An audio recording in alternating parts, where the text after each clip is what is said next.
E reviravolta aí no Supremo Tribunal Federal. Olha, a gente vê como na justiça, quando é para beneficiar a direita e extrema-direita, uma mão sempre lava a outra. O que aconteceu? Ontem saiu aí na imprensa, na verdade, anteontem saiu na imprensa sobre a expectativa para ontem, que era se o Cássio Nunes iria pedir vista ou não no julgamento da extensão do foro privilegiado, que é um julgamento que é aí crucial para o Bolsonaro hoje. Por quê? Porque o Procurador-Geral da República, depois de muitas críticas que recebeu, ele fez aí chegar a todo mundo via imprensa que o motivo pelo qual ele não fez denúncia contra o Bolsonaro, não apresentou ainda a denúncia para que o Bolsonaro se torne réu e seja finalmente julgado e condenado no STF pelo caso das joias, é que tem uma votação sobre a extensão do foro privilegiado, ou seja, se o Bolsonaro como presidente, ou no caso de um senador, de um deputado, enfim, de um governador, alguém que tem foro, se essa pessoa mantém o foro para os crimes que cometeu durante a função, crimes que tenham a ver com a função pela qual essa pessoa tinha foro privilegiado. Pois bem, já há a maioria no Supremo Tribunal Federal para dizer que sim. Ou seja, o Bolsonaro cometeu crimes ali que tem a ver com o mandato dele, usou ali o ajudante de ordens da presidência, joias que ele recebeu como presidente. Pois bem, se isso tem foro, e aí já tem maioria para dizer que sim, ele tem que ser julgado no Supremo Tribunal Federal por esses crimes. Pois bem, só que a votação não acabou. E quando a votação não acaba, dá margem a, no futuro, alguém poder mudar o voto, porque mudaram os ventos políticos, ou a composição do Supremo Tribunal Federal mudar, e aí alguém dá um jeito de anular tudo. Enfim, ficou uma insegurança jurídica. E o Procurador-Geral da República falou, na imprensa, olha, o receio é indiciar o Bolsonaro, e lá na frente, denunciar o Bolsonaro, começa um processo, ele pode ser julgado, condenado até, e lá na frente muda a composição do STF, muda algum entendimento, essa votação não acabou, ou seja, está em aberto, mudam os ventos e aí falam, não, o Bolsonaro tinha que tinha que perder o foro privilegiado quando ele saiu da presidência, ele não poderia ser denunciado pelo Procurador-Geral da República e nem julgado pelo Supremo Tribunal Federal. É um caso para a primeira instância, então anule-se tudo. Então, o Procurador-Geral da República jogou isso aí na imprensa, a imprensa passou a falar, olha, esse julgamento está parado porque o André Mendonça pediu vistas. Ok. O Barroso pautou e foi para votação. Uma semana de votação no plenário virtual. O André Mendonça e o Fachin votaram contra, votaram para que o foro privilegiado acabe quando acaba o mandato e fim. Pois bem, mas já está 6-2, não interessa o voto dos outros ministros. Eis que o Cássio Nunes vai lá e a expectativa é, ele vai pedir vistas ou não? O Cássio Nunes, tudo indicava que não. Saiu matéria na imprensa na véspera dizendo que a indicação é que ele não pediria a vista e esse julgamento acabaria.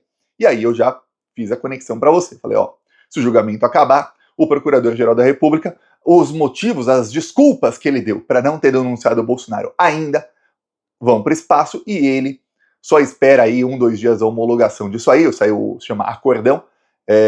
Acordão parece o acordo para salvar, mas é como chama no juridiquês quando sai alguma decisão, acorda. E aí o que acontece? Ele pode denunciar o Bolsonaro com a certeza jurídica de que isso não vai mudar e que a denúncia é válida. Pois bem, eis que o Cássio Nunes, na última hora, pediu vista. E aí, o processo ficou aí, tá paralisado, o Cássio Nunes tem 90 dias para devolver isso. Então, o Procurador-Geral da República, já aí, segundo a imprensa, já tinha avisado a Polícia Federal o seguinte, olha, se esse julgamento não acabar, então vocês têm que denunciar o Bolsonaro o quanto antes, denunciar não, fazer o indiciamento dos golpistas do dia 8 de janeiro o quanto antes, porque aí esses golpistas serão julgados no Supremo Tribunal Federal, porque a Procuradoria-Geral da República vai fazer a ligação do caso das joias com o caso aí da tentativa de golpe de Estado, e aí faz uma denúncia só. Como o caso do golpe de Estado, o julgamento é no STF, porque estamos falando de golpe de Estado, aí não é roubo de joias, não é roubo de dinheiro público, aí é golpe de Estado. Então não interessa o foro da pessoa, vai direto para o STF. Vamos lembrar aí que os terroristas, mais de 1.500 terroristas presos pela Polícia Federal, foram aí julgados já centenas deles no Supremo Tribunal Federal. E lá vai de penca, de leva.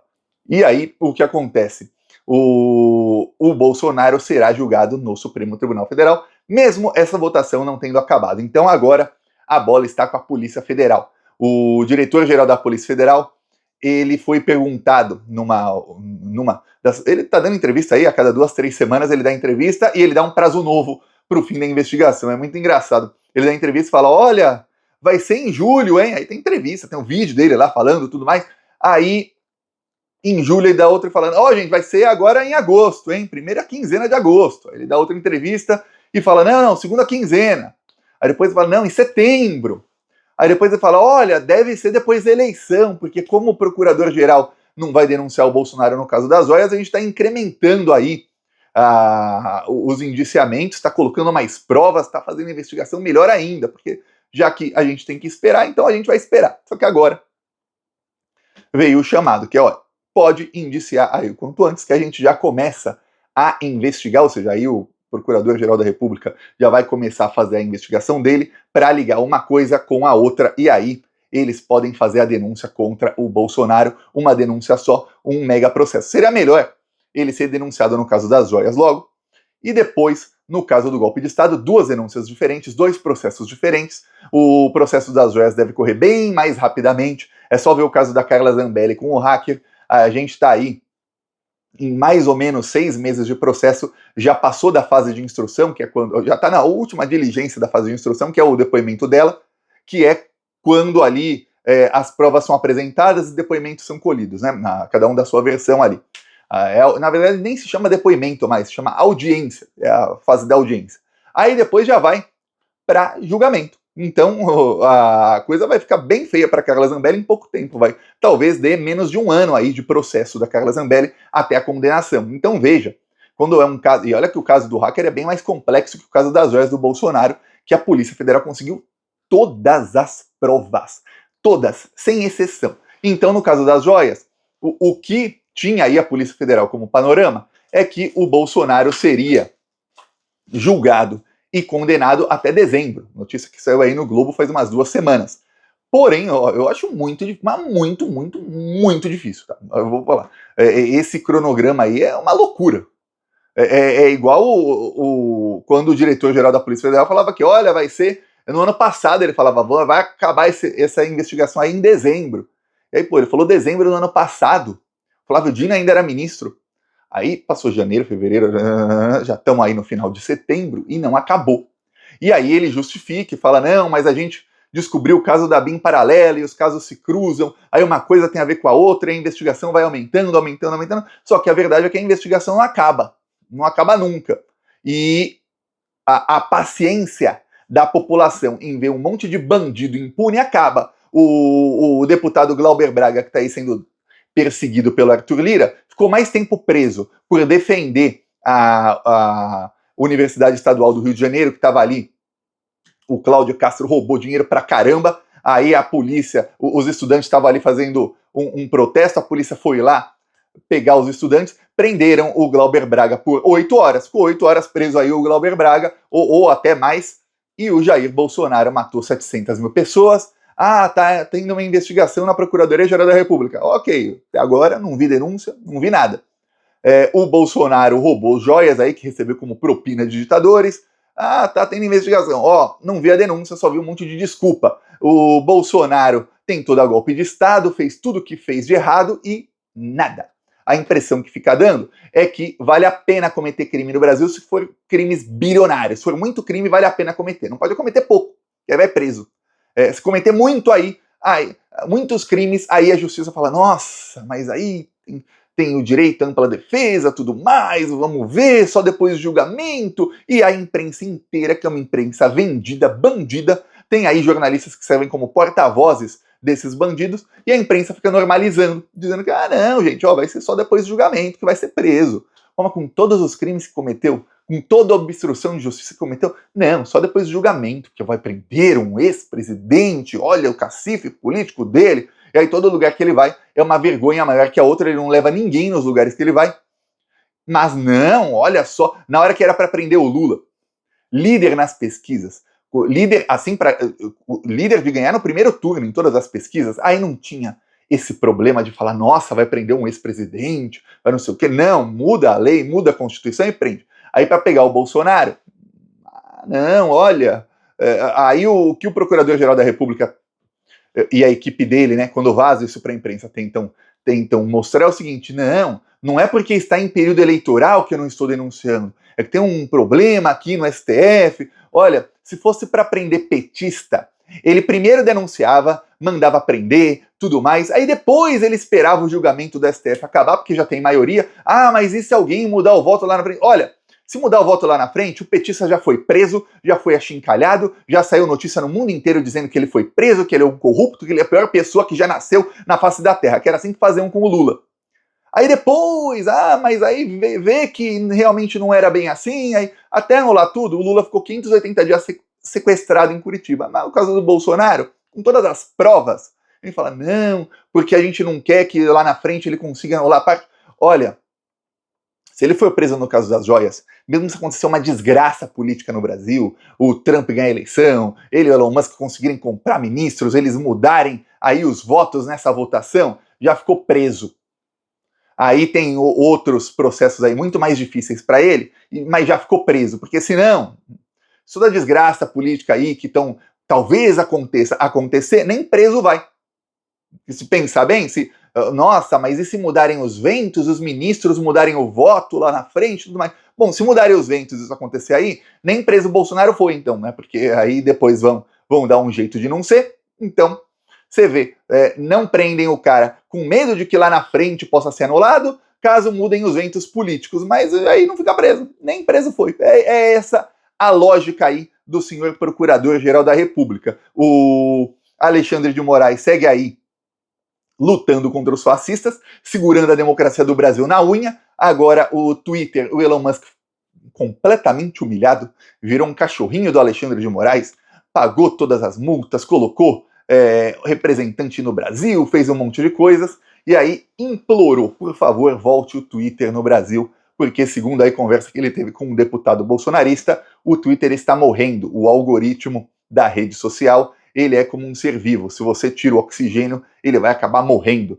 Então ele precisa que o Twitter volte quanto antes, porque tirar o público brasileiro foi uma perda muito grande para o algoritmo mundial do Twitter, não só dos brasileiros, mas quando os brasileiros voltarem, ficando tanto tempo sem ser alimentado, o algoritmo vai ficar completamente descontrolado.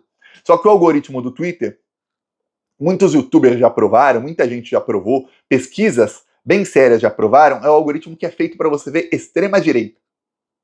Você abre uma conta no Twitter, você pode colocar que você quer ver música. Primeira coisa que eles vão mostrar é post de extrema-direita. A primeira coisa, você não segue ninguém.